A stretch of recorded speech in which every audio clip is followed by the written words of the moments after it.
This week on Hermitcraft. If aliens landed on Earth and offered to take you to their planet, would you go? What do you think they want you for? TCG? Yeah, that's it. They got a whiff of the TCD, and they're like, we got to get the creator up here to explain this to us because some of these cards conflict. Welcome to the Hermitcraft recap, and my name is Pixel Riffs. Our writer is LoyXP. Captions on this video were provided by Liara. And if you're a fan of the tangled web Hermitcraft has spun outside of the server itself, this might feel like Christmas has come early. Because those of you who've ordered real-life Hermitcraft TCG cards should now have started to receive those, and that includes me. So expect an unboxing video on this channel later in the week, and I can't wait to see how many Pop-Tarts I get out of this one.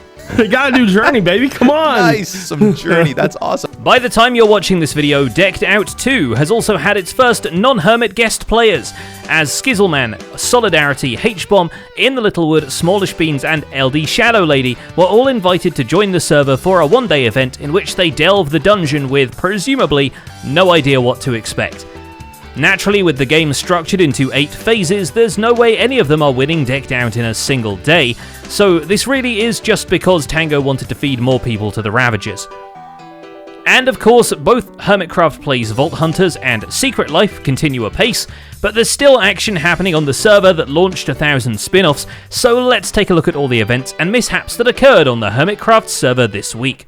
Starting with Cubfan135 and his own minigame, Total Chaos. Good lord, what is happening in there? PvP, but the apocalypse is happening. As we mentioned last week, there's been a play session of Total Chaos, but this time in Team Deathmatch. Once again, the rules here amount to survive until you win, which is most curious because the one true winner then appears to be this piece of scaffolding. Where's Etho? Where's Etho? Is I'm he stuck up here. I don't know how to get down. There he comes, there he comes. Congrats to Green Team! Naturally, Cub's video on this features some cinematic shots of the unfolding battle, which means we can see a little more of what's going on. Okay. Oh, I'm going down to Etho. I'm going down to Etho. Yep, I'm down. I'm down. Yeah. But outside his own life deprivation chamber, Cub is still going to be visually struggling. After all, you really can't see much on the Deep Frost difficulty. No, I gotta go deadly. Oh, boo. Unless... You know who wouldn't have done that, Cub? Who's that? Who would have gone Deep Frost? This man. And his name is John C. I'm going Deep Frost. I'm going Deep Frost. Decked Out makes it extra difficult though this one time when it straight up refuses to give him the well-earned artifact. However, not all innovations are happening within the dungeon.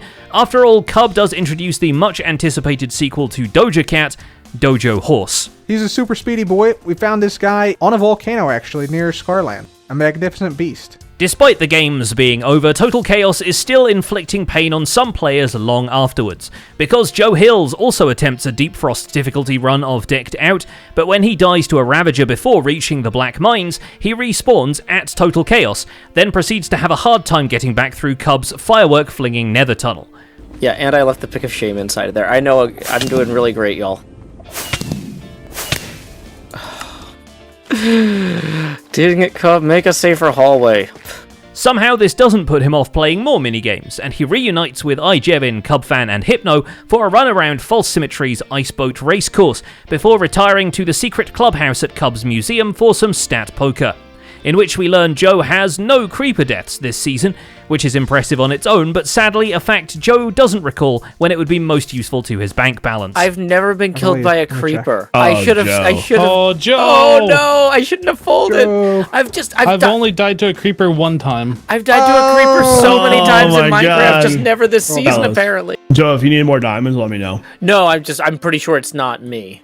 The server's other Iceboat Racecourse has an even more relaxing space for the racers to retire to, now that Rendog has put some charming interior touches to the Blue River Raceway Pavilion, including a giant fireplace for a comparably tiny fire.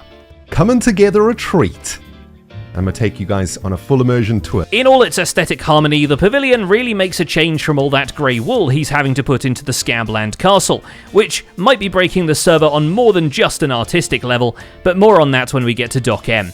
Well, the interior is just one massive open space, which is going to, at this rate, spawn quite a lot of mobs.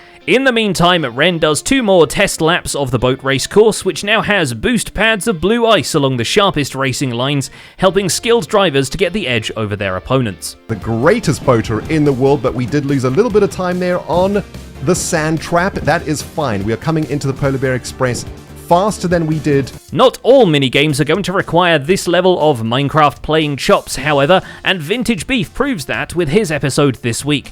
He begins with a grilling from Zombie Cleo, who drew his name from XP Crafted's 3rd degree dispensers, so we get to learn more about what keeps Beef up at night and whether he'd hitchhike on the next spaceship that was willing to beam him up.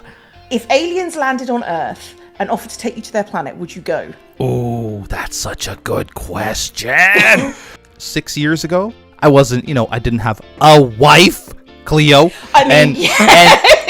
Well, I also did have my dog. If I could take my dog with me, I would have gone. He gives Jevin the same treatment and treats us to his POV of the latest rounds of Total Chaos before returning to the TCG Battle Royale Island to place the various cards, weapons, and items in barrels hidden throughout the landscape. Sea and Sand Castle, we've got Pufferfish Reef, Glassy Gorge, Hermit Shores, a bunch of barrels throughout the island. Hopefully at this rate we'll see a round of TCG BR happening before the holidays, and now you've got your own sets of cards, you can simulate this at home by stashing a few of them in your lunchbox next to an apple and a Nerf gun. Not too many hermits will be watching this, right? That's what's in this barrel. Oh my goodness, that was probably not the right barrel to show. And finally there's Doc M, who has left us in no doubt that this game is about placing blocks.